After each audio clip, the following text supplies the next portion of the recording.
So, friends, it is 11:28.56 a.m., which means that 11:30 is going to be time for us to start our forum. So, I'm going to invite us to come together. We have a wonderful presentation that continues to build on what we've talked about this morning on Sunday with Christian nationalism. Reverend Craig French and Reverend Jennifer Hamlin-Navias, the Interfaith Racial Equity Network, has come to share with us this morning for a stimulating time of presentation, dialogue, and conversation. So I'm going to turn the mic over to them when they are ready to begin. Welcome, friends. Let's give them a round of applause.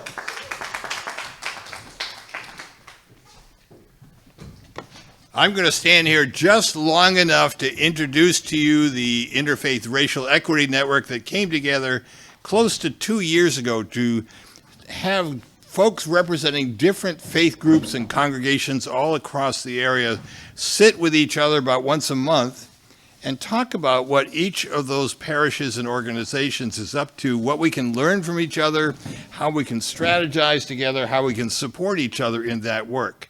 In the course of moving toward this election season, the focus on Christian nationalism became really easy to look at because Christian nationalism is in fact based on the same principles as white supremacy.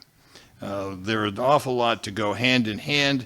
So I've been part of a group that has about 15 persons or so that meet regularly. I'm going to walk around and hand out a statement that that group put together and has circulated.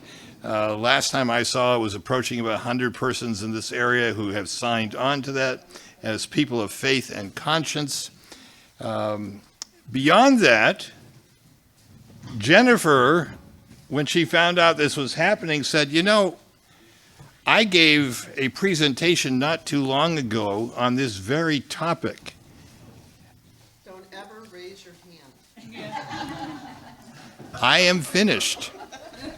Jennifer.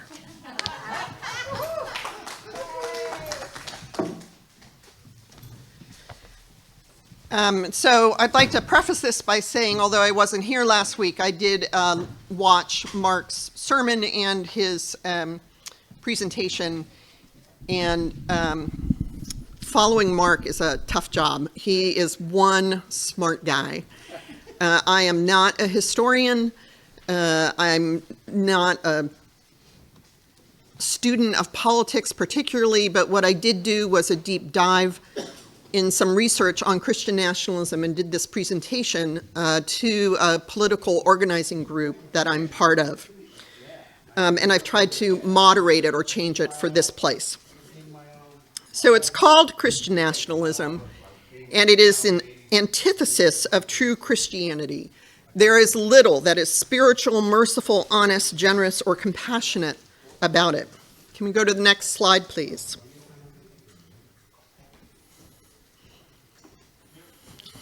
Tom told me he could hear me.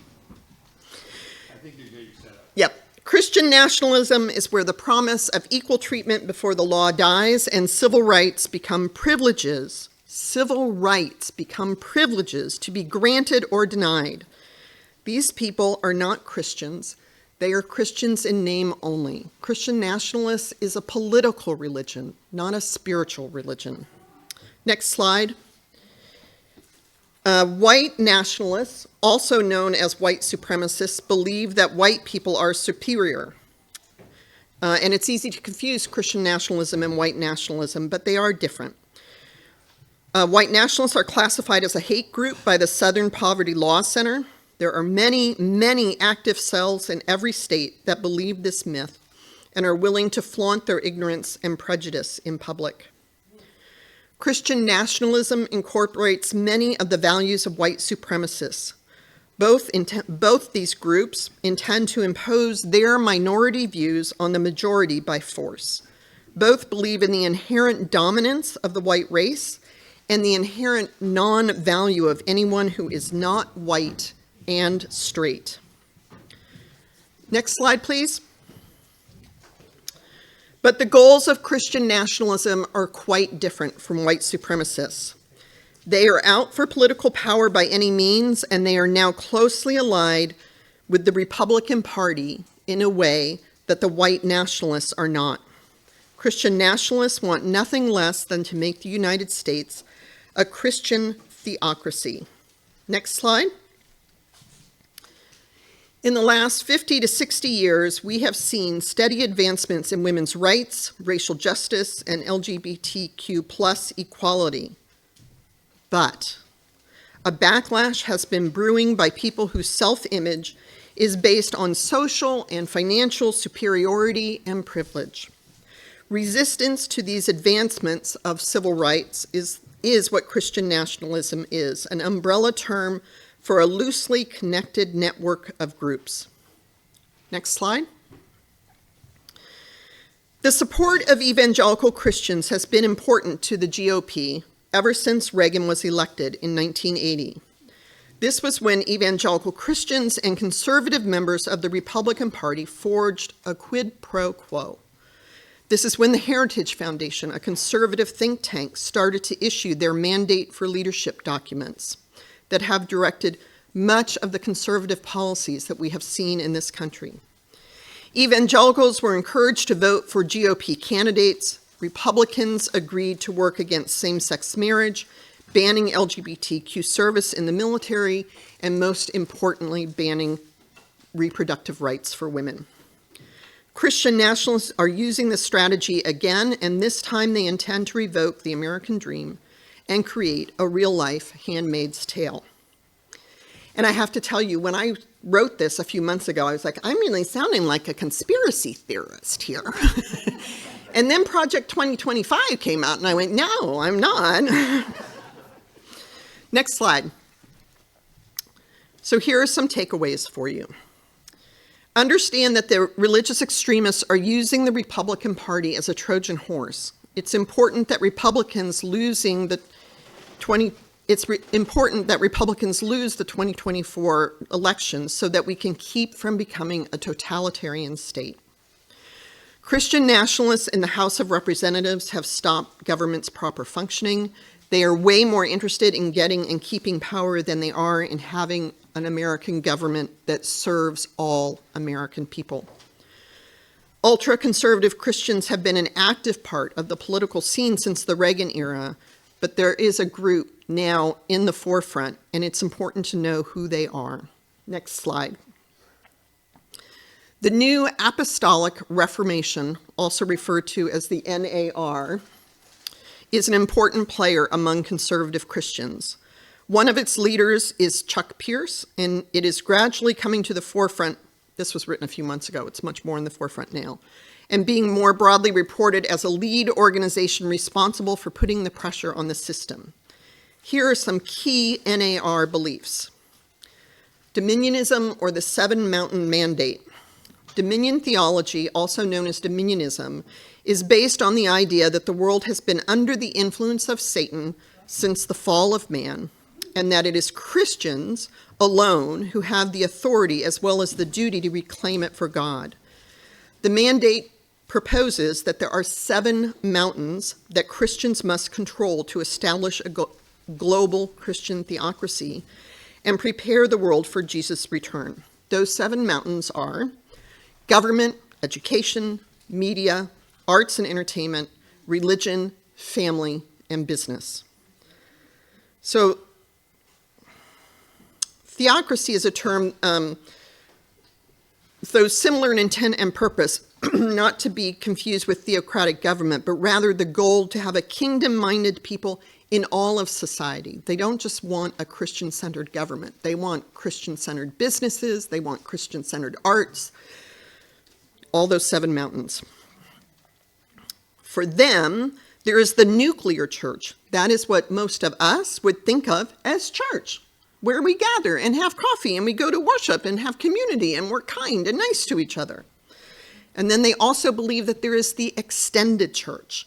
That is the rest of the world. Business and government are part of the extended church. Their goal is to get followers elected to government and establish the extended church in government. They will obliterate equal rights for LGBTQ people.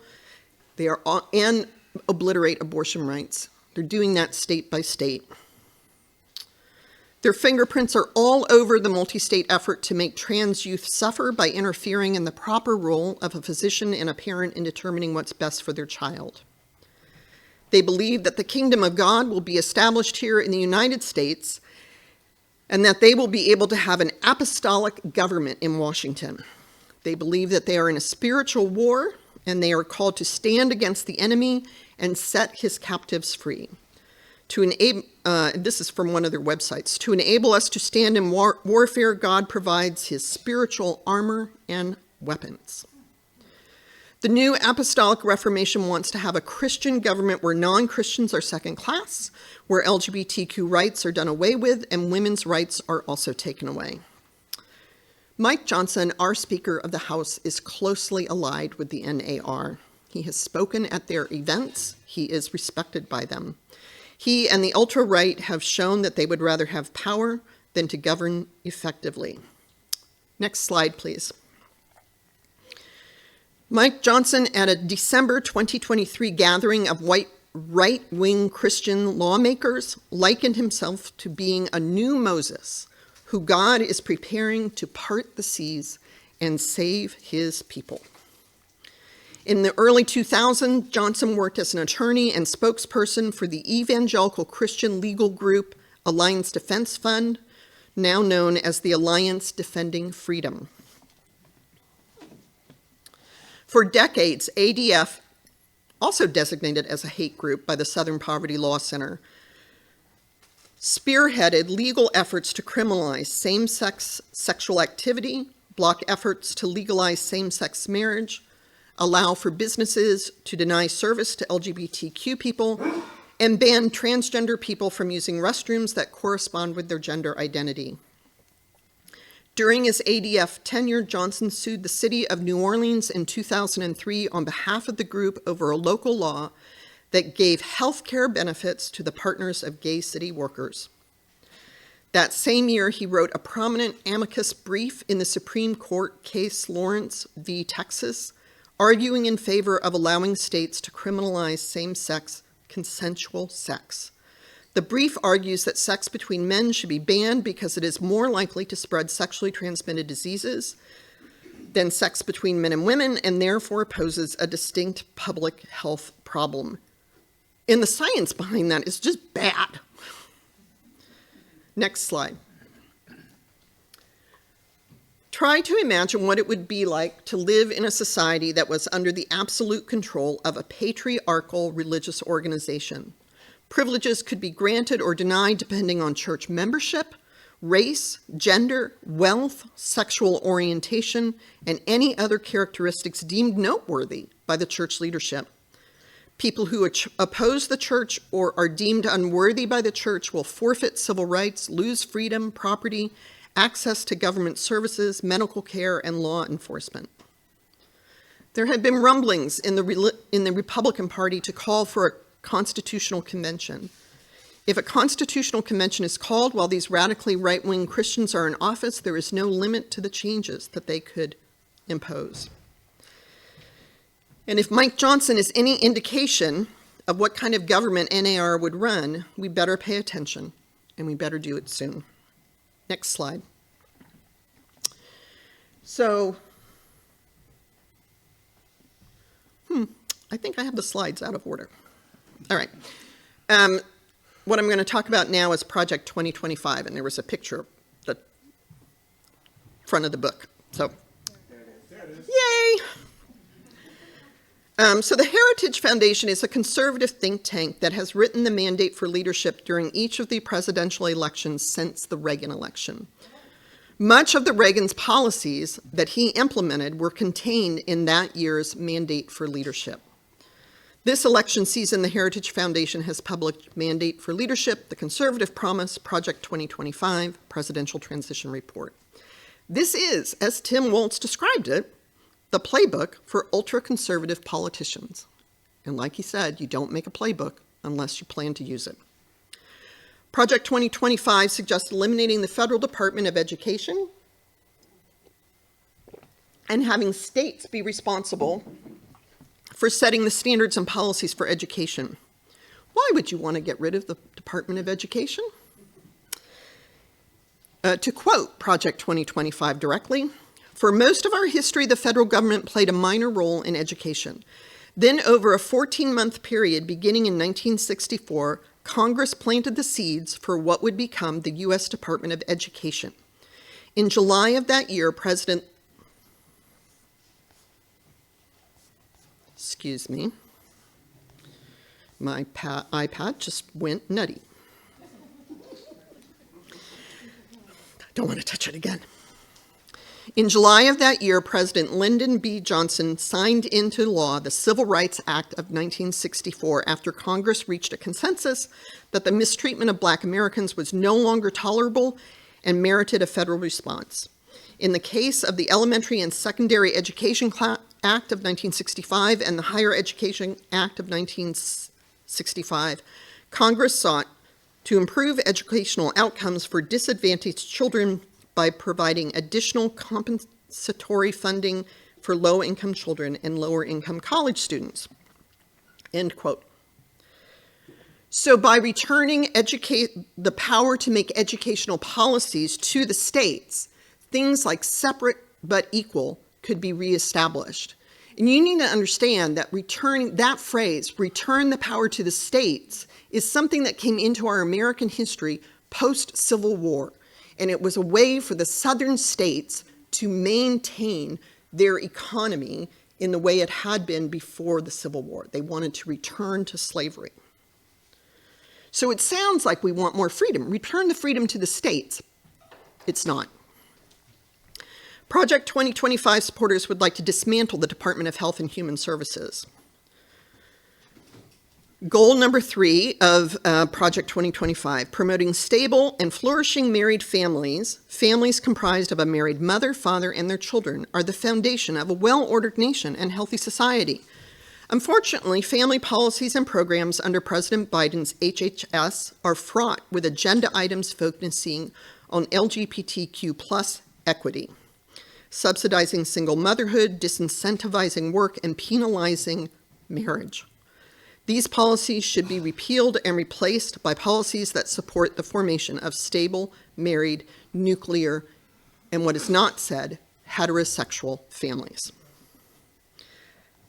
To quote again, "Unaccountable bureaucrats like Anthony Fauci should never again have such broad, unchecked power to issue health guidelines that will certainly be the basis for federal and state mandates.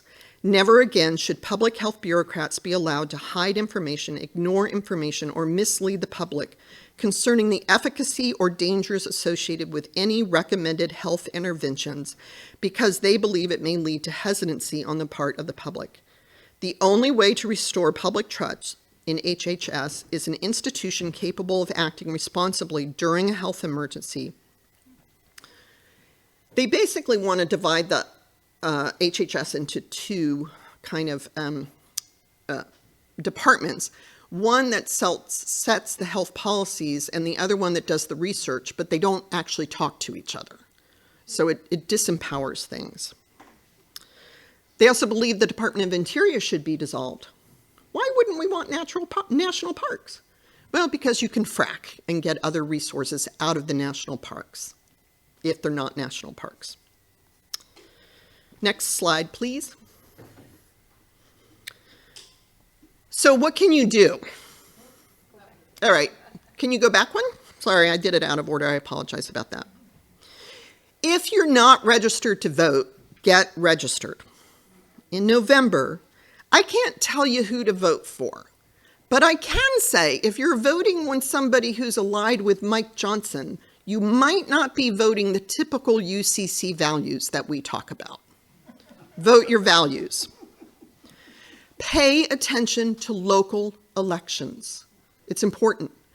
Conservative folks like to get on school boards and town boards and then disrupt things. I don't know if you were aware that a year or two, time is a flat circle these days, but for a while, Nottingham High School was allowing a conservative church to use its facility on Sundays at no rent.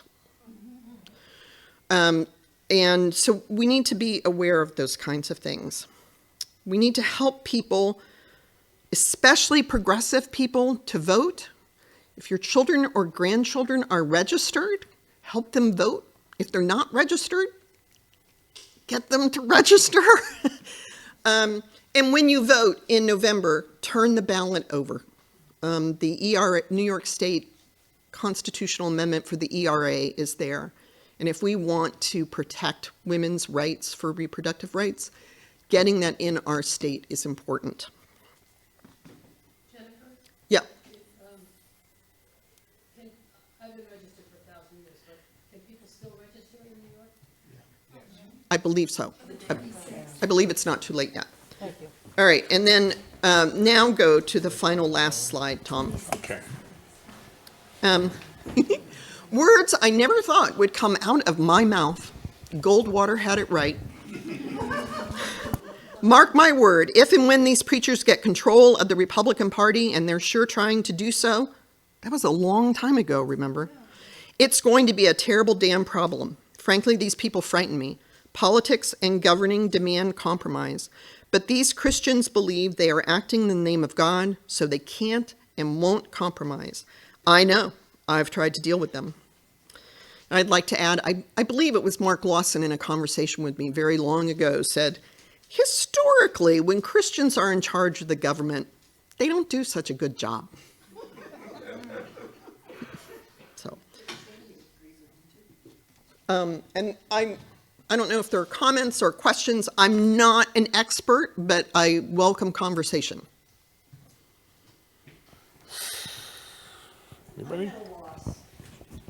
My very best friend from first grade lives in Tennessee, and, well, let's just say she's, It's okay. It's okay.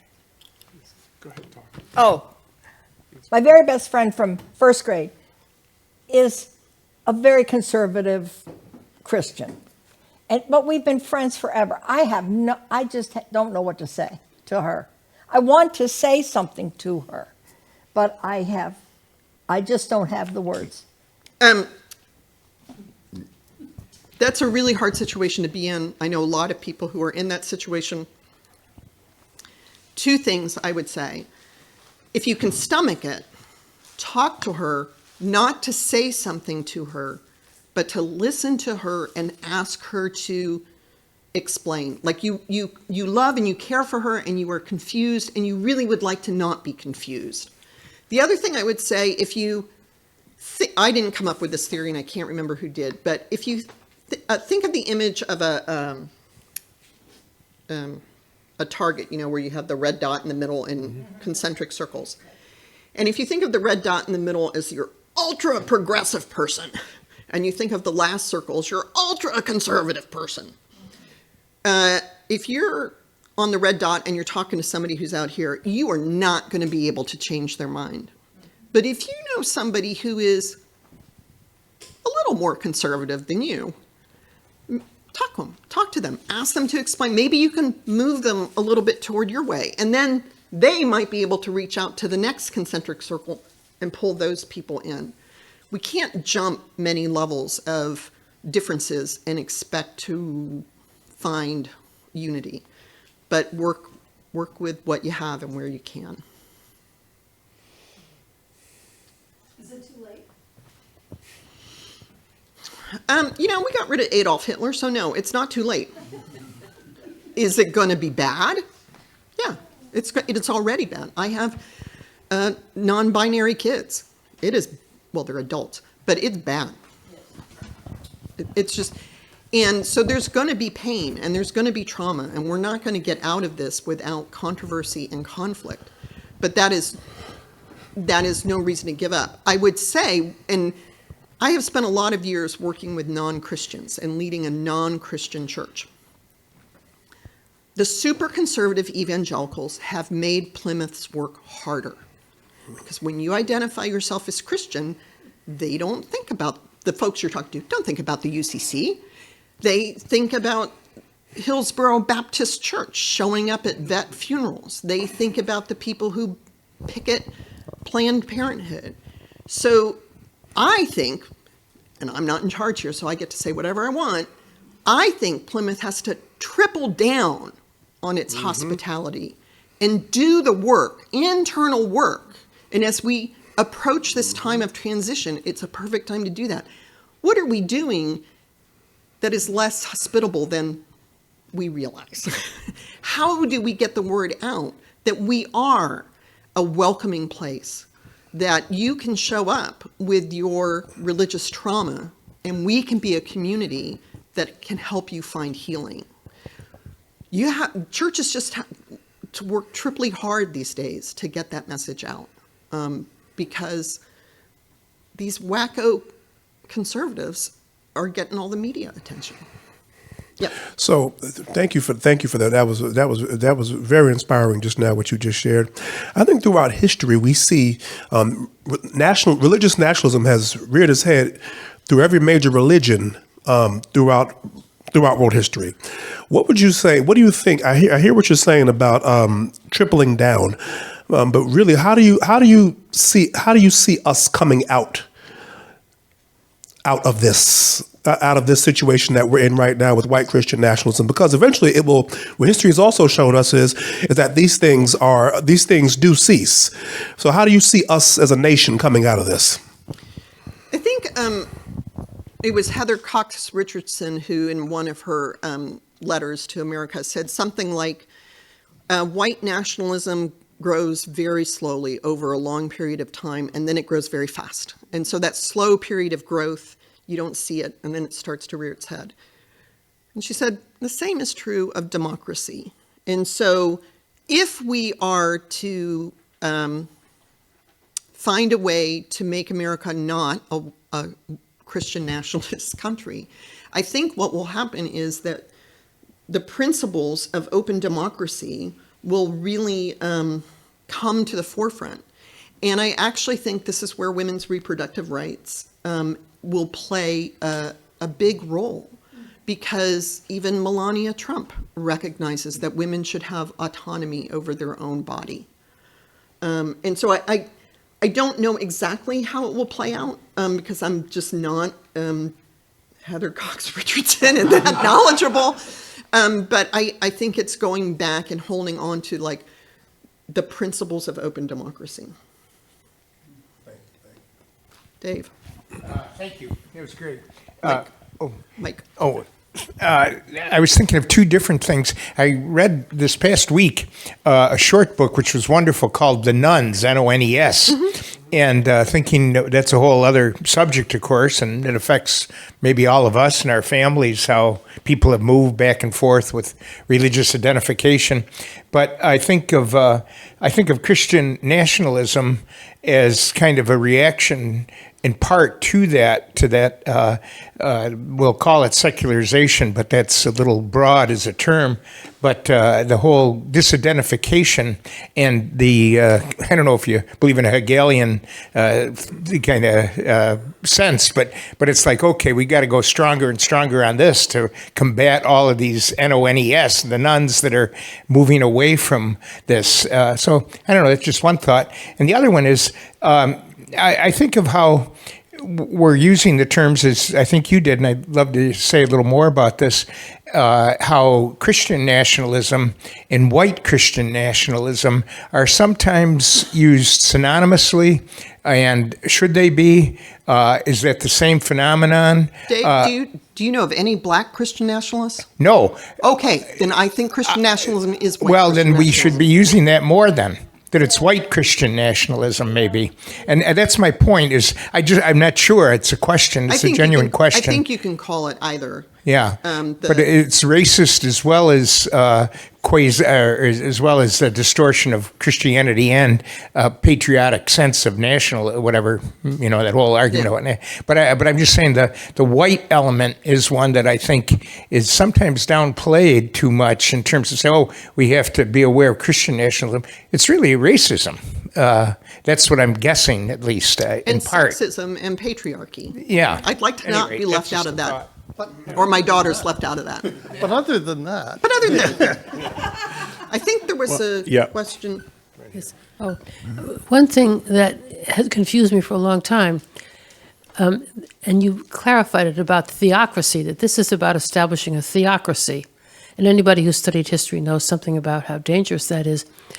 But if it's a theocracy, which would mean rule by God and by those aligned with God, right, rather than democracy, rule by the people, how does it work that somebody like Trump, who in no way aligns himself with Christianity or with God, I mean, he's not a religious leader, he's never had any significant connection with any Christian church, nobody claims him, he doesn't worship, he doesn't read the Bible, he doesn't know anything about it.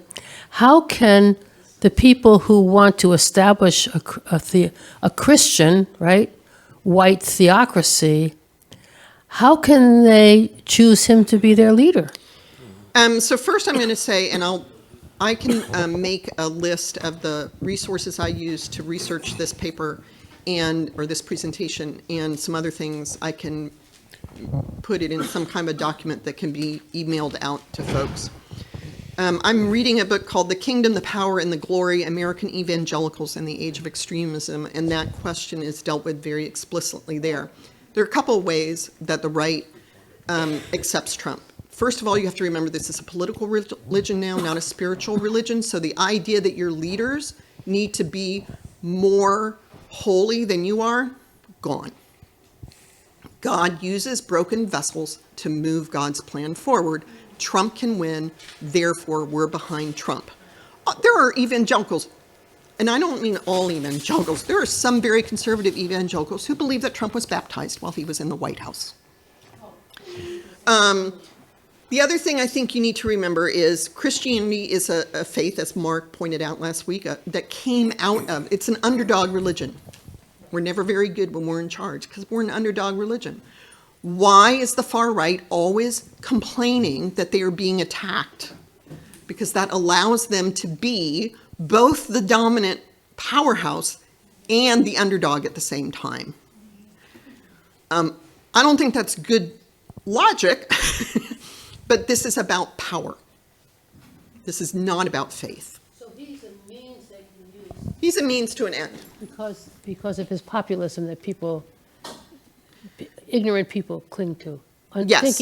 Thinking he represents something that he really doesn't. Yes, so Christianity is, for the ultra-conservatives, Christianity is a faith of champions. And if you're not winning, then you're not a good enough Christian. And he will help you win, even though he's not a Christian. Yeah. Exactly. For today. We're not, I mean, the evangelicals are really, the people who are in power in government who are aligned with the evangelical church are like the Pharisees. That's who they are. Yep. In short, all extremists need a dupe. A dupe, an idiot. And I'm really bad at remembering names. But there was a man who kind of built up the wrestling world, you know? Yeah, Vince McMahon. He is an advisor to Trump. Yeah. In the wrestling world, you want to create heat. You want to create excitement. And if you're creating excitement, then you're going to have a good time and you're going to make some money. Mm-hmm. Trump wants to create heat. He wants to rile people up. There's a good article in The Atlantic about that, about the ties between Trump and the wrestling world. Mm. Esther. There's a certain amount of, an element of bullyism that's here. And bullyism, being a bully. And it causes, I know in my life I've had a bully situation in which I was frozen for a long time, and then I stood up and did something about it. And I'm proud of that moment in my life. I think it was probably 13 years old. But here I am, not 13 anymore, and I'm feeling frozen. I'm feeling depressed. I'm feeling that powerless. And I don't think I'm the only one. And I'm wondering, what do you use to keep yourself faithful that this can turn around? I will say I think that's one reason why Kamala Harris has gained as much ground as quickly as she has. We'll see if she's gained enough. But in the debate between her and Trump, and correct me if I'm wrong here, Eric, but I think she has the black auntie down. She gave him the auntie looks. and so she didn't take him seriously, and she pointed out where he was being an idiot. And so I think, and she's got lots of advisors to help her do that. So for me,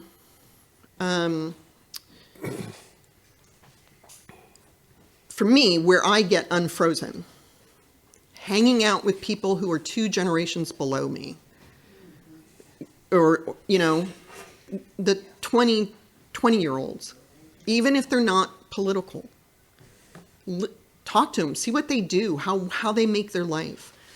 Doing what we're doing here, talking about it, making sure you don't isolate yourself. Post-COVID, it is really easy to feel isolated. For me, the more isolated I feel, the less energy I have.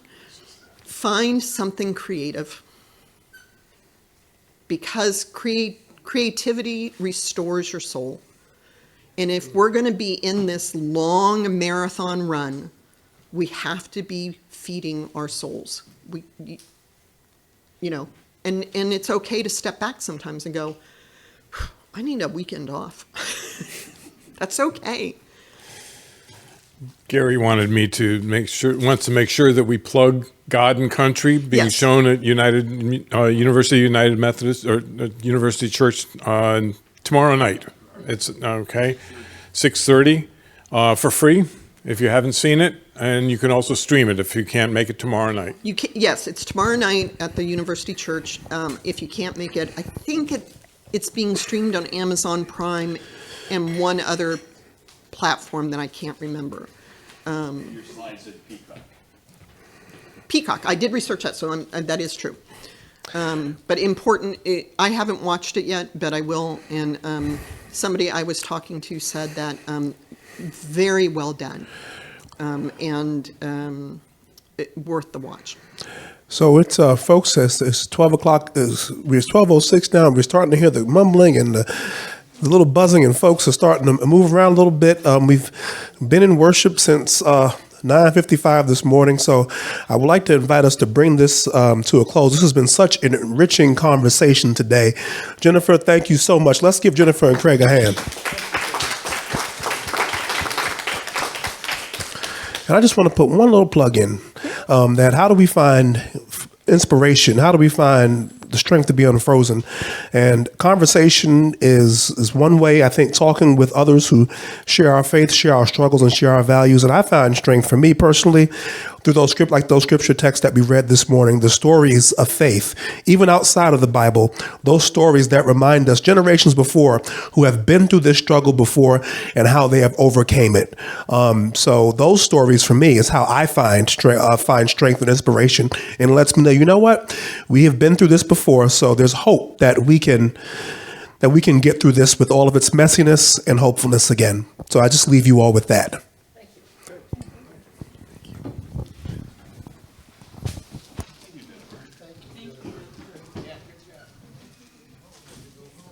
Oh yeah, and read Project 2025. It is crazy. That was excellent, Jennifer. Well done. Thank you.